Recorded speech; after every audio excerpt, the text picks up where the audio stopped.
তিনি এমন একটি কাজ করেছেন, তিনি আমার বাংলাদেশের মানুষ এক সময় সরাসরি হজ করতে যেতে পারত না, ইন্ডিয়ার ভিসা নিয়ে যেতে হতো। বঙ্গবন্ধু সৌদি গভর্নমেন্টের কাছে গিয়ে বলেছিল, আমার বাংলার স্বাধীন দেশের মানুষ কেন ইন্ডিয়ার ভিসা নিয়ে আসবে, কেন তারা ডাইরেক্ট আসতে পারবে না? সৌদি সরকার বলেছিল, আমি আপনাকে একটা কথা বলতে পারি, আপনি আপনার দেশের নাম পরিবর্তন করে দেন, পিপল রিপাবলিক অফ বাংলাদেশ পরিবর্তন করে ইসলামিক রিপাবলিক করে দেন, আমি আপনাকে ডাইরেক্ট আসার ব্যবস্থা করে দেব। তখন জাতির জনক বঙ্গবন্ধু বলেছিলেন, আপনার মক্কা মদিনার এই দেশ 99.9% মুসলমানের দেশে আপনি বাদশাহ সৌদের নামে কেন দেশের নাম দিয়েছেন?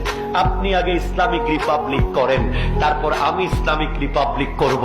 আমার দেশে মুসলমান শুধু থাকে না, হিন্দু থাকে, বৌদ্ধ থাকে, খ্রিস্টান থাকে, সবাইকে নিয়ে আমার দেশ অসাম্প্রদায়িক চেতনায় আমার বাংলাদেশ আছে।